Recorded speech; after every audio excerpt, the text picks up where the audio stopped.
excited. So why don't we open up our Bibles, turn with me to John chapter 5, verses 1 through 7. It says, soon another feast came around, and Jesus was back in Jerusalem. Near the sheep gate in Jerusalem, there was a pool, in Hebrew called Bethesda, with 5 alcoves. Hundreds of sick people, blind, crippled, paralyzed, were in these alcoves. One man had been an invalid there for 38 years. And when Jesus saw him stretched out by the pool and knew how long he had been there, he said, "Do you want to get well?" The sick man said, "Sir, when the water is stirred, I don't have anybody to put me in the pool. By the time I get there, somebody else is already in." And it's in this moment that I would like to pause and pray with you guys. Lord, I come before you and I ask that you bless this message, but that you bless your people, and that in this moment you will enable them to be vulnerable, but speak to them. Speak to them and guide me as I am communicating what I believe you've placed on my heart. In your name, amen. So this is the passage of the episode that we're breaking down today. We're breaking down episode 4 of season 2 in The Chosen. Has anybody watched? Yeah, you guys caught up on season 2? Like, who's caught up? Let me see some hands. Make some noise if you caught up. So you've seen this episode, season 2, episode 4 with the man at the pool. Is it not like heart-wrenching? These guys, the creators of the show, they use their creative license to imagine this moment, because the text doesn't give us background to this man's life, but in the show, they give you this montage of him dealing with this illness, this paralysis, and going through life. And it is finally at this moment, because there's other things happening along in the show and the episode, and by the time you get to this moment, you completely understand that beyond his physical illness, this man is broken. His heart is hurting. He is aching in hopelessness. And that's why I froze the moment here, because this is where I want to go. And I want you guys to know that today I'm not preaching alone.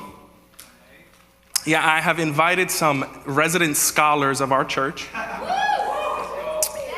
What I want to tell you is that I believe this church is a place of purpose. And it's not just in the leadership. As a matter of fact, what I've been telling Pastor Rowe, and I'm at liberty to say this, I said, I think in 2023 will be the year in which we duplicate the most people that we've ever duplicated in raising them into their purpose. Yeah, we have some culture carriers in this house. Can we make noise for our culture carriers? And these are people who are not yet leaders, but we have seen them and we're like, man, at the servant level, you walk with the heart of a leader for this church. And so what I've done is I've challenged some people near and dear to my heart. This is exactly how I said. I said, hey, I want to challenge you. And they're like, okay, what is it? So I've challenged a few people. I'm going to name them right now. Angie Otero, Anthony Viola, and Danny Ray Gutierrez. I asked them to look at this same text. I kind of gave them an idea in where I felt like the Lord was leading me, and I just asked them to read the text and share their thoughts with me, and I would incorporate it into the message. And so you're going to hear, as I share on some of the things that they said with me, which blew me away. I mean, Angie, I was like, whoa, this girl handwrites her stuff. That was crazy. But it was really amazing. And so I'm going to shout them out. They're not ghostwriting.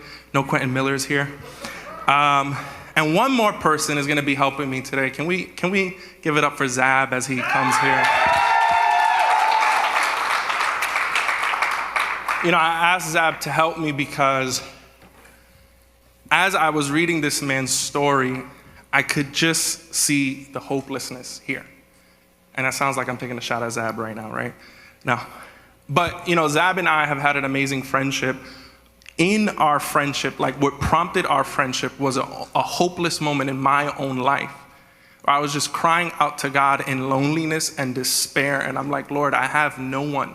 I have no, like, iron sharpens iron. I have no one beside me. And in my loneliness, I felt him say, Zab is your friend. And later, me and Zab would talk about it, and he said he was in that same place. And then, this is crazy, Zab had a dream one day that we fell down the steps. I was like, what the heck? He's like, yeah, I had a dream if we fell down the steps. It feels prophetic, but I don't know why. I was just like, let's not go down steps together.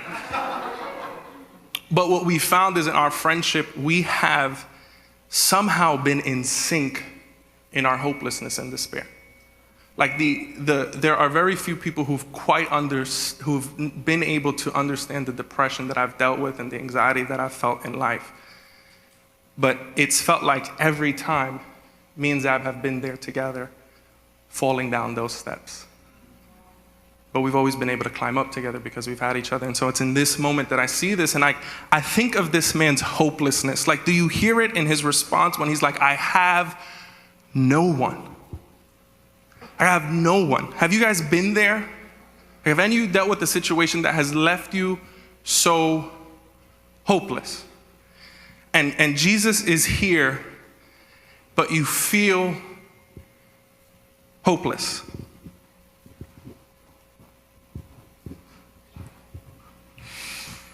As a child, I was young and free, with no faith. I had no care because I was under my father's security. I ran with reckless abandon because I was yet to be introduced to pain and risk. One day, like the man in the pool, something broke in me. Hesitation humbled me. I still had some fire, but now I was met with opposition, and what was birthed in me was limitation. Helplessness sets in once you realize you can't move like others. You sit and watch the world as it passed you by. You became aware, but you can't understand that as you sit still, others progress, and the seed of doubt is planted within you. Its seed bursts a voice of my worst enemy, my inner me. As you grow, you feel burdensome, and you're burdened, you feel helpless. When you're helpless, it feels like you're drowning. When you're drowning, you don't just lose air, you lose hope. And that's where I find myself.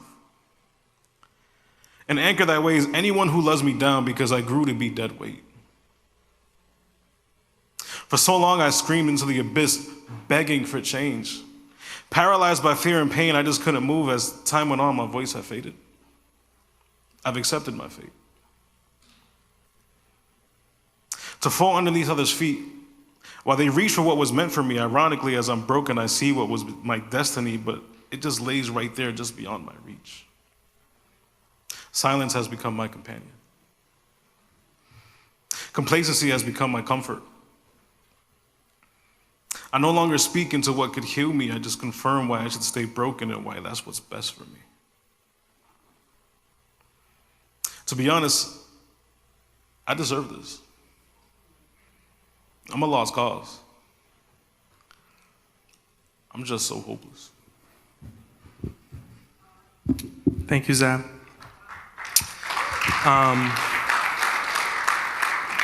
Have you guys been there? Like you know it's funny because on the way to church, me and Amanda were on here, and one of my second sermons, I preached on my neighbor because she's Christian, but she doesn't realize I'm Christian. So she's always like condemning me, which is weird. So we saw her today, and she's like, "My name's Miss Victory." And Amanda was like, "My name's Amanda." And I was like, "I'm about to preach today." Like we know, like we're more than conquerors. We know these things, but like our situation has brought us to a place of such agony to where we're even believing the things that we know may be lies, that we deserve this, that we're broken, that this is hopeless. Have you been there? Yeah, I know I have. And I know Zab has, and it's why I asked him to be vulnerable and share what that's been like for him. And I look at this man, and I can't help but think that that's where he was at. And the title of today's talk is, "This is hopeless. And I want to talk to anybody who is feeling that way today. And I know it may be hard to be vulnerable in a crowd and say, yeah, that's me. Like I could say, like, does anybody believe in Jesus? And that's a real good shout back moment, make some noise. But what if I was like, make some noise if you're struggling with depression? That's a little, I appreciate you people. Y'all brave. That's what I'm talking about. If you've struggled with anxiety, if you've struggled with feeling anxious, if you've struggled with, this is what I deserve. It's hard to be vulnerable in that place. And so I'm not going to shout anybody out, even though you guys are really brave. But that's what I want to talk about today. I want to talk to anyone who's felt like they've been fighting quicksand. Because people are telling you fight, but the more you fight, the more you sink deeper. And I just think there's some factors that play and enable our hopelessness, and I want to talk about them today. And I think in this man, we see it. It's so evident. Like right from the beginning, from the very first verse, we see something. It says, another feast came around, and Jesus was back in Jerusalem. Near the sheep gate in Jerusalem, there was a pool with 5 alcoves, hundreds of sick people, blind, crippled, paralyzed, were in these alcoves. And one man had been an invalid there for 38 years. Could you imagine the scene? Sick people on top of sick people. And if you've seen the episode, you know, like, it's packed with people in bondage and brokenness and physical illness. Like, it's packed. Like, you ever take the Staten Island ferry during rush hour? It's that packed. Like, my mom is a beast at taking the ferry. Lucas saw her the other day. He called me. He's like, I think I saw your mom. I was like, huh? He's like, I thought it was your mom, but then she was gone. I was like, where are you? He's like, I'm at the ferry. I'm like, oh, yeah. My mom at the ferry is no joke. You got to keep up with her. She's 65. She moved like she's 20. She don't play. But it's packed like the ferry in rush hour or a train. It's packed. It's packed with sick people. And I just think, like, it's crazy because I know that your environment will affect your mindset. The first factor I want to talk about is your environment and the crowds that are around you. You know, I grew up with 4 brothers, 3 brothers. I was the 4th brother.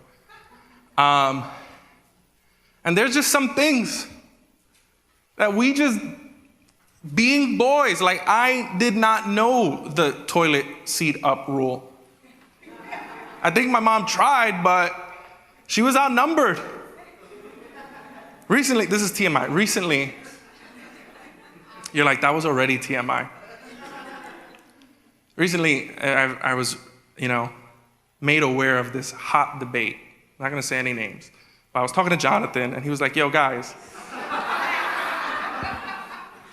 Jonathan's a very common name. The one in the hat. He's like, yo, guys, how do you wipe? I was like, oh, we best friends now. And my wife is there, and she's like, this is what I'm telling you, because I've been trying to tell, and she's just venting. She's like, because apparently I wiped the wrong way. You guys are like, why is he? We're being vulnerable, Lisa.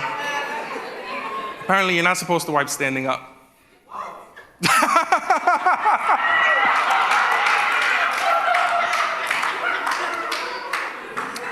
But it's the home I grew up in. I was the youngest, so don't blame me. Blame my brothers. That's what Pastor Rowe. Listen, your lead passed. Anyway, it's annoying thing. Lisa's like, no, don't speak anymore. But it's the home I grew up in. Something else we didn't know was that it was abnormal to grow up without a father. Because in our neighborhood, that's what was the norm.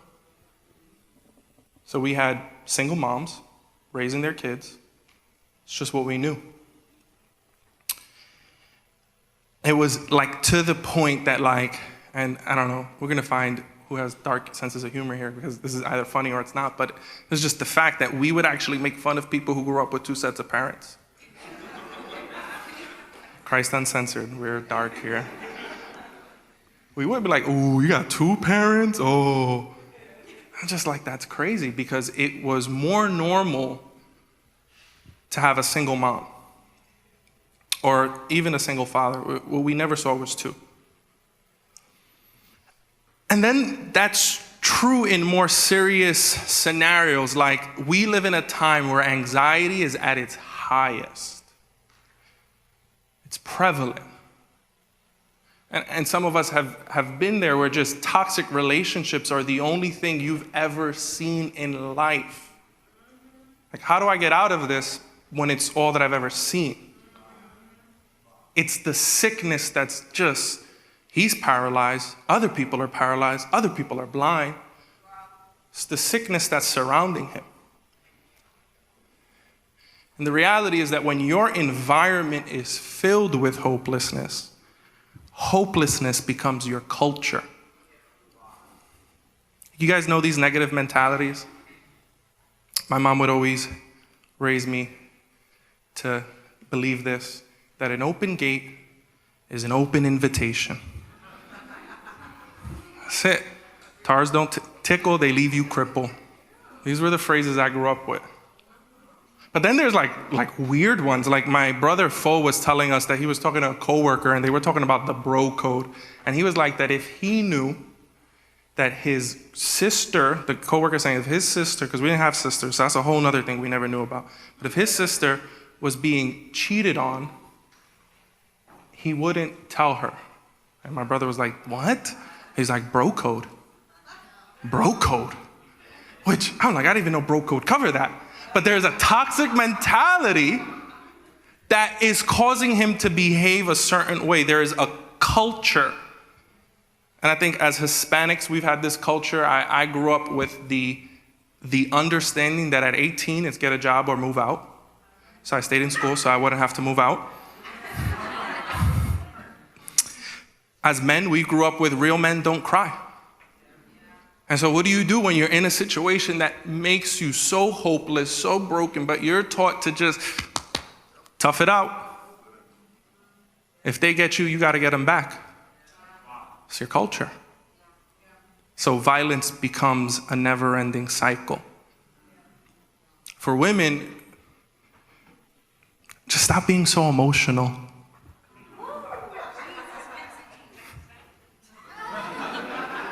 I'm just quoting things that you've been said. And there becomes a culture. And you start to question your you're just so emotional. The things that were surrounding him, and although he was ill, he was surrounded by illness. My question to you today is, what illnesses have been keeping yours company? And I can imagine, like, it's just what we do. We just go to the pool. Like, I want to be healed. We go to the pool. That's what you do. And Anthony pointed this out to me when he was doing his research. He found that historically this was the place where outcasts went because they were excluded from the feasts. So this was known as the stuck place. And I could imagine a bunch of hopeless people trying to conjure up hope and saying, well, I saw one person go into the pool. And then years later, just becomes the thing. You just go to the pool. So we're just all hopeless people surrounded doing the thing that we just have been taught to do. And sometimes there's a crabs in a barrel mentality. And what that is, Amanda made fun of me when I was telling her about it because I was like, yeah, scientists put these crabs in a barrel. She's like, that's not what happened. I'm like, what do you mean? It's not science? She's like, no, it's just observation. Like, so this is the thing. If you watch crabs at any restaurant, apparently they are in a tank or a barrel and they will try to climb out. But what will happen is the other crabs will pull them down. And that's where the phrase comes from. Sometimes we're just in a culture that we're trying to do better, but with every step we try to take, someone comes and pulls us back, doesn't want us to get out. And you find yourself in an environment that even when you try to conjure up hope, you're being exhausted by the way you are pulled down by your crowd and by your environment. But Jesus showed up to his crowd. That's what the text says. It says Jesus showed up. It just says Jesus saw him. I just want you to know that whatever culture, whatever mindset you've been trying to break, whatever your environment is, Jesus will show up to your crowd. He doesn't just see him, he knows something about him. It says, one man had been an invalid there for 38 years. And when Jesus saw him stretched out by the pool and knew how long he'd been there, he said, do you want to get well? He was there for a long time. And he was paralyzed for 38 years. And I can imagine, and again, if you've seen the show, they use their imagination. Like he starts with such fervor and such tenacity and such hunger, but then little by little, he just becomes complacent. You been there? Like, first time you get this bad news and you're just like, nope. I am whoever God says I am. I am a conqueror. I know my breakthrough is coming. And then like day 2, the news is worse. You're just like, but I know. And you come to dwell night and you're like, we're going to pray. And then like by day 10 goes on and the situation hasn't changed. For this man, 38 years went by. And I think there's some of us who are there. I haven't lived 38 years, but I've lived 28, and I've dealt with things up to year 28. Pastor Rose about to turn 40. Lisa is. I won't say 40 what.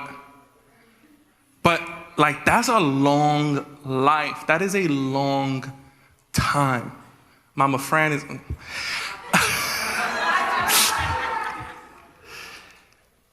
And I can just imagine slowly but surely complacency setting in his life. Like you would think after enough times, homie would have tried another pool.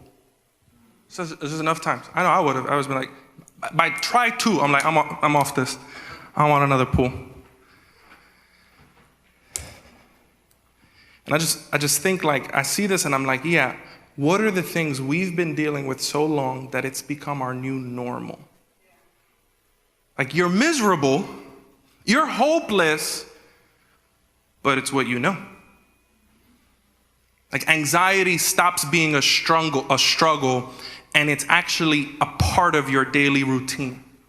Well, I know at this time I'm going to deal with my panic attack, and this is what I'm going to do. And you have a workaround, or the toxicity in a relationship or in your workplace or in your home is just the thing that you've learned to manage around because it's just been happening for so long. You've given up on thinking about change because complacency has become our place of comfort. I just avoid my triggers now. And things that we were never called to deal with, we treat like allergies. I'm just allergic to that because I know that it'll trigger my anxiety, and so I just try to avoid it. I gotta stay away from confrontation because then it's gonna make me panic, or I know that I can't talk to him at this time because he's gonna get mad, and so I'm just gonna wait. And so now we just start treating these situations and our hopelessness as we're just gonna avoid the triggers. And after enough time, you begin to learn to function within dysfunction. I was having a conversation with my brother phone. He was talking about relationships and the role of men and the role of women, and we're talking, and he's like, yeah, but Bro's laughing, because if you know my brother phone, he's like, yeah, but take God out of it. Like, and I'm like, I was like, I can't. Because a part of my worldview is not just believe what I believe God is calling relationships to be about. I believe that there's a story that's so important. It's called the story of Eden, in which we see dysfunction set into humanity. And so if we're trying to talk about the roles from dysfunction, we will only create more dysfunction. We have to go back to the intention. And so many of us are creating plans and systems from a broken place. Angie says, sometimes we are so scared of change.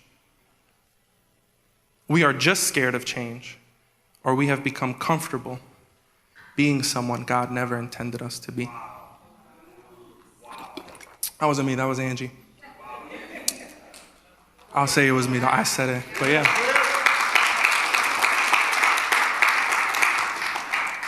And the reality is, like, guys, judgment-free zone, that's how your brain works. Like, if I have a watch, but if I take my watch off, I'll still check it. I will check my empty wrist. Because your brain does what it knows. And if you've been to Matrix, you know your brain is wired for the most efficient pathway. Not the most efficient, healthy, best thing for you. Is why we still keep going to McDonald's. It's just there. It's convenient. But it's the easiest signal. If this is what I know, this is what I do.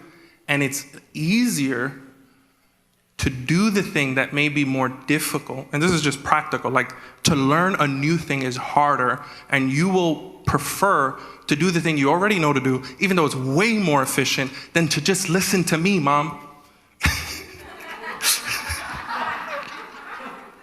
She's like, Ma, look, can I just show you? She's like, no, I like no, not right now. Like, you're just wasting time. Ma, get over cable. But it's just a practical thing, but it also exists in trauma. Like, yeah, I know this hurts, but I know how to exist in it. And breaking the cycle, here's the truth. Breaking the cycle is so much more painful than living in it. But before they ever had a conversation, Jesus already knew he'd been there a long time. Jesus knew. And Jesus saw him. He saw him in his environment, and he knew about his complacency. It says, when Jesus saw him stretched out by the pool and knew how long he had been there, he said, do you want to get well? That's my favorite part. The sick man says, sir, when the water is stirred, I don't have anybody to put me in the pool. And by the time I get there, somebody else is already in.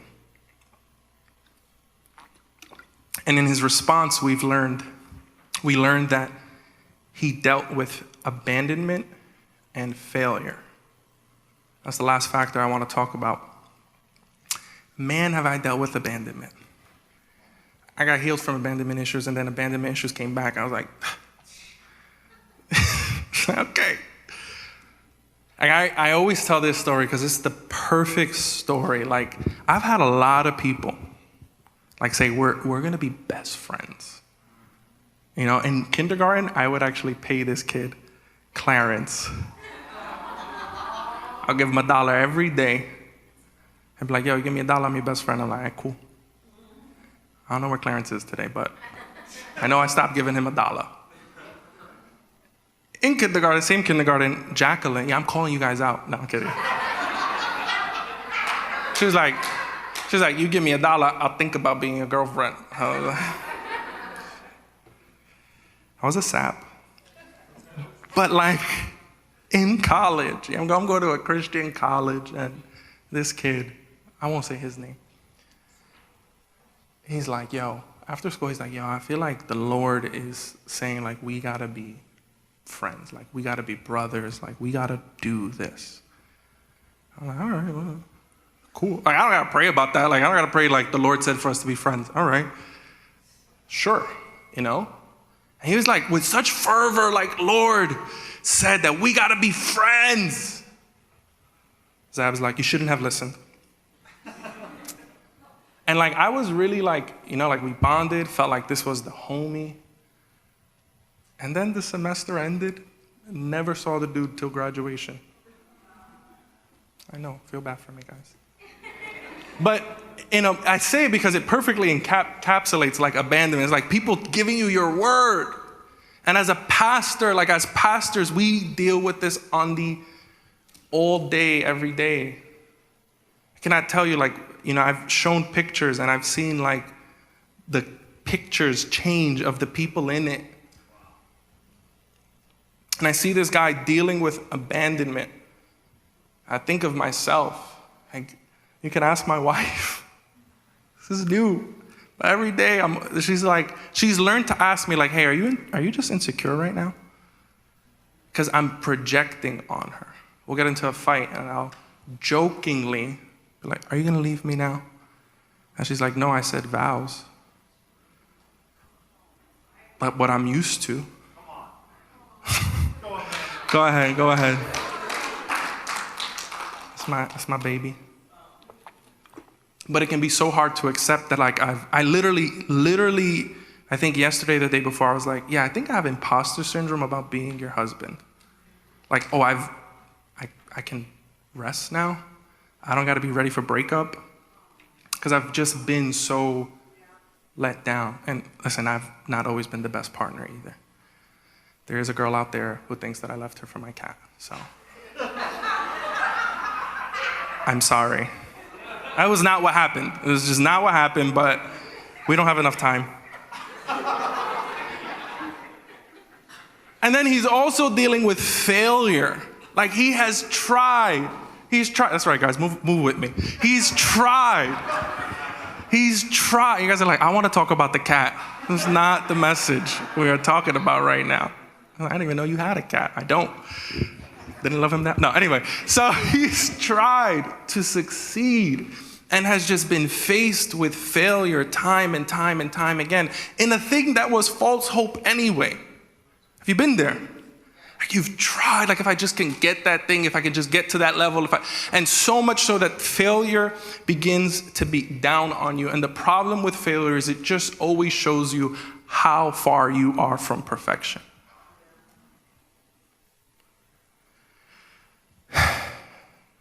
But it's right here that Jesus meets this man in his, what's the point of even trying anymore? Someone always gets there first.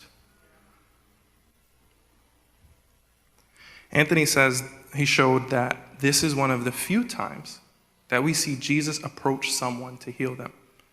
And furthermore, Jesus doesn't talk about his faith. It's important because a lot of the New Testament shows people coming up to Jesus and Jesus saying, wow, your faith is incredible.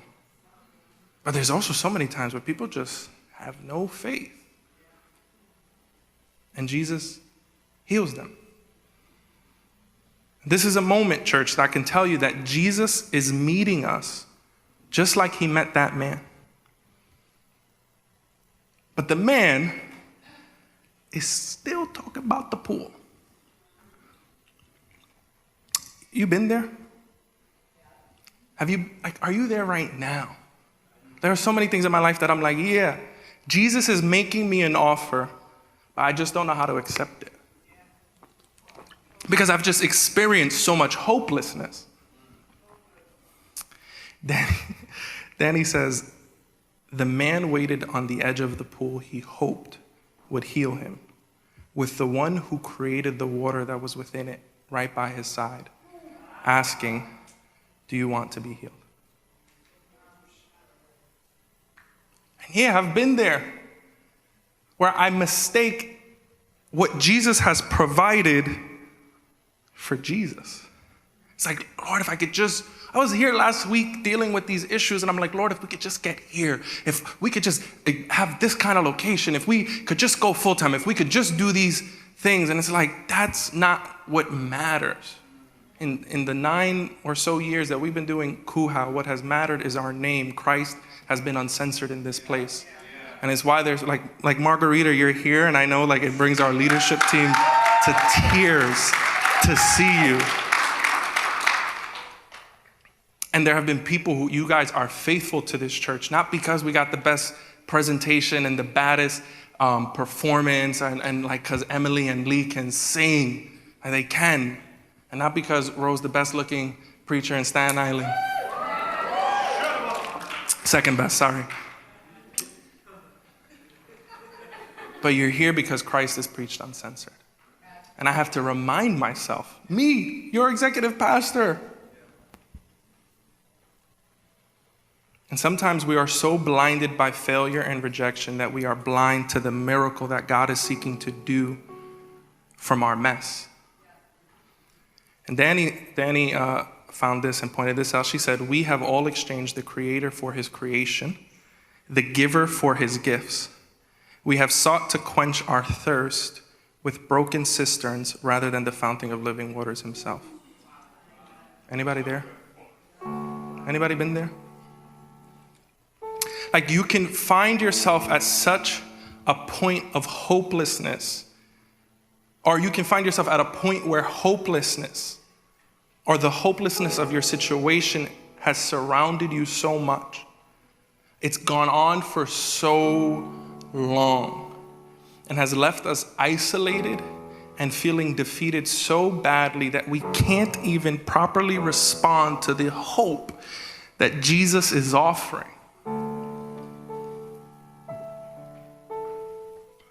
I love what Danny shared about this because I feel like I could hear her tone. He goes, Jesus asked, do you want to be healed? This is where I hear it. He didn't ask a complicated question. It wasn't complex. Do you want to be healed? That's yes or no. That would have been enough.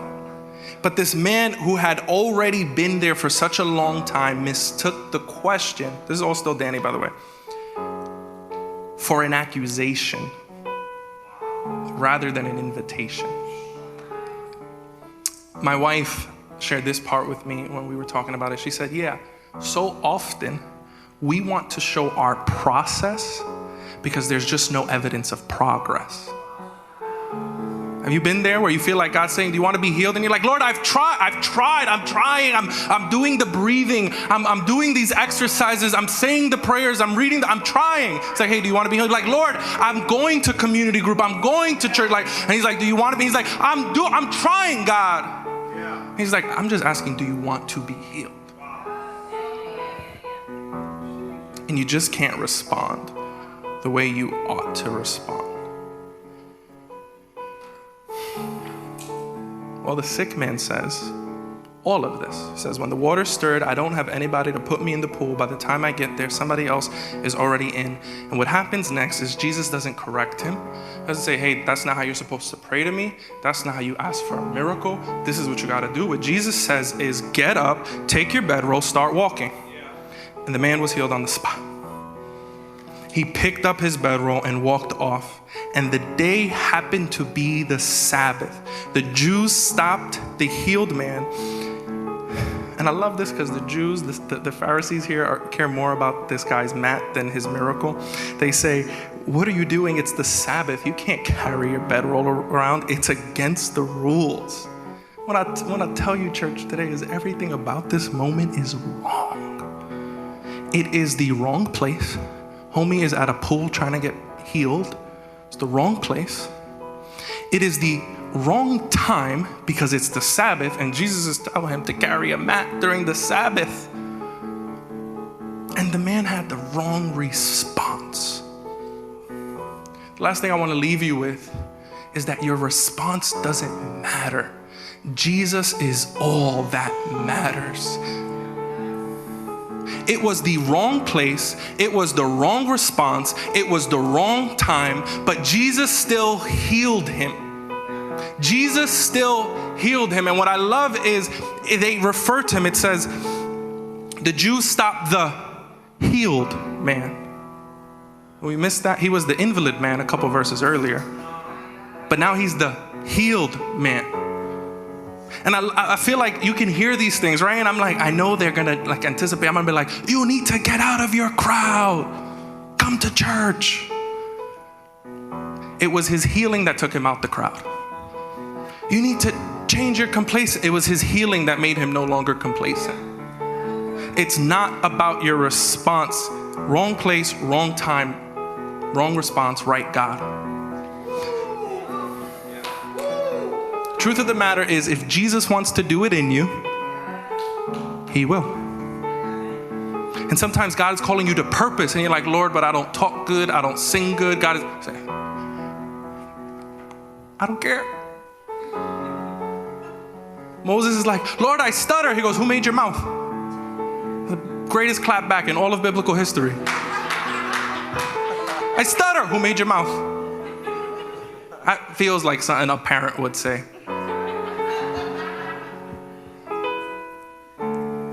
And even when it all feels wrong, Jesus is always right. The truth about your hopeless situation, church, is it is. You are going to feel hopeless. You are going to be abandoned at times. The truth of the matter is we live in a dysfunctional world. You're going to be hurt. You're going to be rejected. You're going to fail. Like, you will think you forgave somebody, and then they will be talking. You're like, oh, I can't stand you.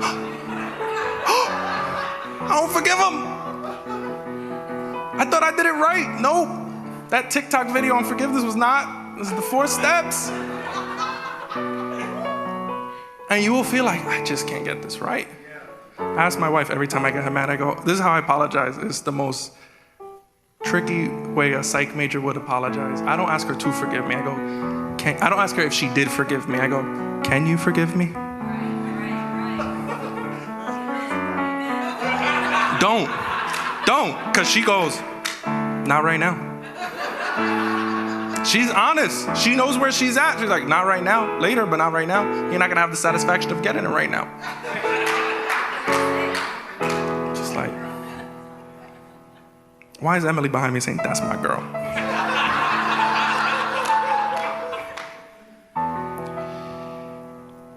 You may be feeling like Jesus is trying to stir your heart up right now, but just not feel like you have enough faith. I want to tell you to talk to Anthony. He said this: many people assume that they must have great faith for miracles to occur. But what we see in this miracle is that despite the lack of faith, Jesus still worked in this man's life. Angie says that in our stuckness, God is doing a new thing. You're not buried, you are planted.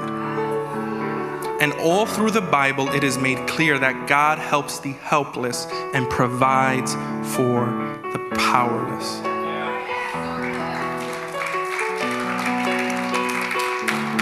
Why Angie gets more claps than me? Jesus didn't ask this man the question to know his response. I want to submit this to you today. I think he asked it so that he could respond. Jesus asked it so that Jesus could respond to what the man's answer would reveal. Because you look at him and you say, a paralyzed man. But what his answer reveals is that he was a defeated man. He was a hopeless man. He wasn't a paralyzed man who was like, yo, you want to be healed? He's like, yes, let's do it right now. You're Jesus. I know who you are. And quoted all the Torah. Like, no. He was a man whose response revealed that there was a deeper brokenness beyond his body. And what's so cool about this is this story comes after another story. And the story before it is an official saying, Lord, heal my child. And Jesus is like, fine, your son's healed. Literally, he's just like, your son's healed. Doesn't go to the house, doesn't do anything. The guy gets back, finds out his son is healed. Which shows that Jesus doesn't have to show up to do the miracle. But he shows up in this man's life.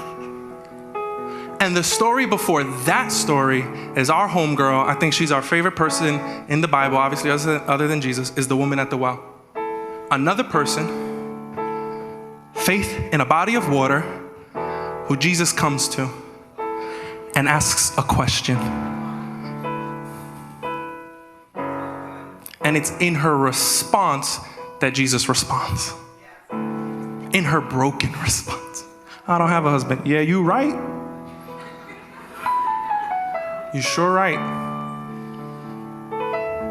And what's crazy about that story, she doesn't run to the town. So she runs to the town, starts preaching to them. She doesn't run to the town and start talking about anything else in the conversation before that. She doesn't talk about like, oh, Jesus said, this is where we're going to worship, and we're going to worship here, and blah, blah, blah. She goes, come and meet a man who told me all about my life.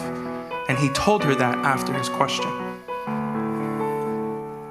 And his question to this man reveals a greater hopelessness.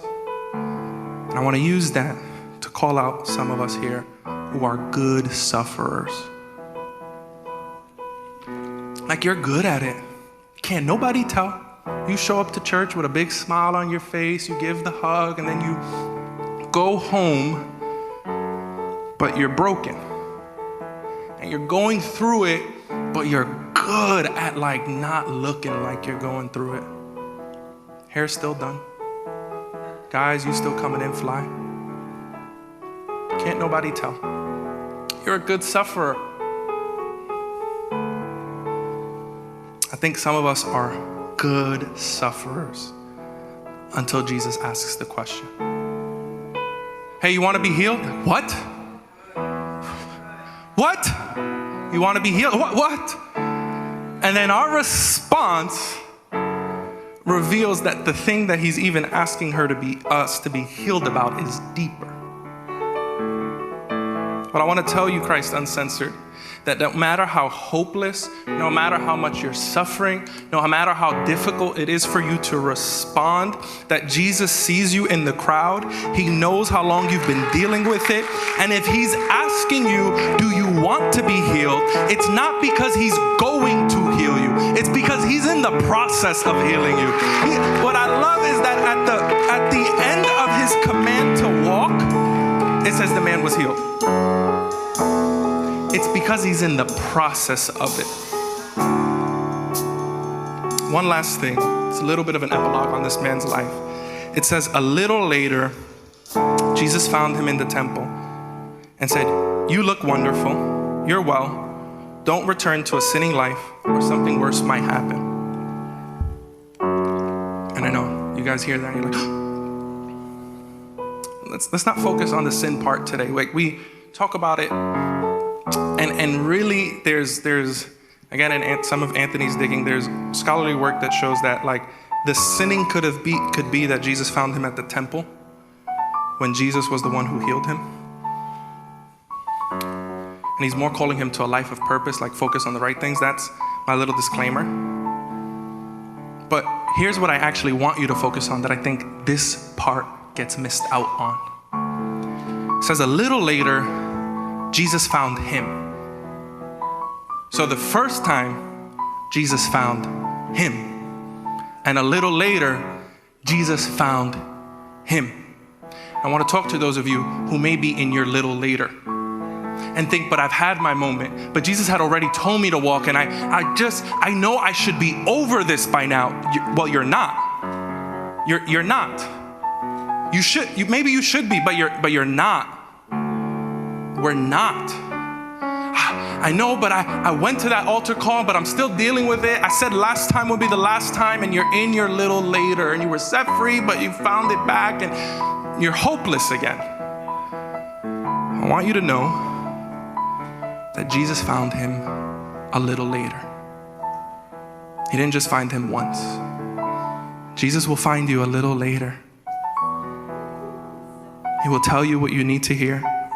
He will always find you again. Wherever you find yourself, in the highest of mountains, in the most successful state, you ain't sinning, you thriving, you running on fire, Jesus is going to show up there. But he'll always find you a little later. This is the final thing, and then we're done here. I want to go back to where it said the man was healed on the spot. It says the man was healed on the spot. He picked up his bedroll and walked off. After Jesus says, get up and walk. And what I notice here is that Jesus was able to make the man able to walk, but he only could command the man to walk. Like, what if the man just didn't? Like, it was Shabbat, it was Sabbath. It's like, all right, I'll do that a little later. What if he didn't?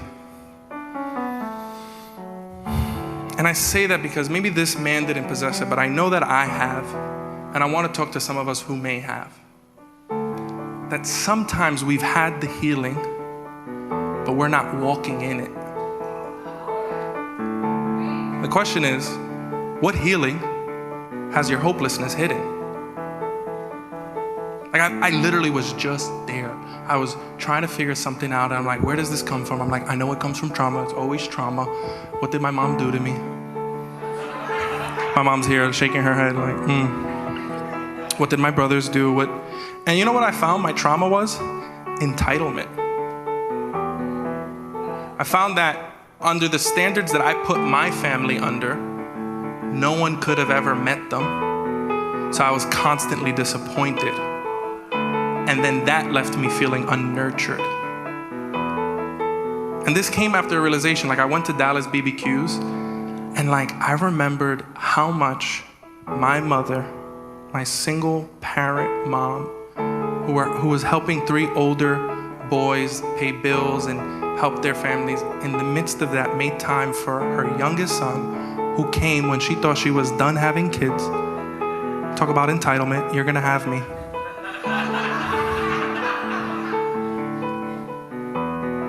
And always took me out. And she had me late. She had me at 39. When I was 10, she was 49. She always made the time after a long day of work to take me out, to hang out with me, to spend time with me. And I just remembered, I was like, and I apologized to her. I was like, Ma, I know that I didn't have the best life, but I also feel like in that understanding of my brokenness, I allowed it to conceal how much of a good life I had. And I think some of us, we're walking in our healing. We're not walking in our healing. We've been given the healing, but we've just been so caged by brokenness and hopelessness that it's become so hard to even believe that God is calling us to walk. And I want us to put that down today. And I want us to pick up our mat. Can you stand with me? Lord, I just thank you for what you're doing in Christ Uncensored. And I just ask that you speak to the hopeless right now, that they may know you, that they may love you, and they may know that in their worst moments, you are there, ready and able to take away what they are dealing with, Lord. And if you have healed them, make them aware, Lord. Open their eyes to see that they can walk. They can walk. In your name, Lord, we pray. Amen and amen. I want to make one more prayer for anyone who wants to give their life to Jesus today. Maybe you're tuning in, maybe you're in the house, but we're just going to say this prayer together as a family, and then we're going to close out our service. And then we got Growth Track later today. Jesus, you're going to repeat after me, sorry. Jesus, I give you my life. Thank you for your forgiveness.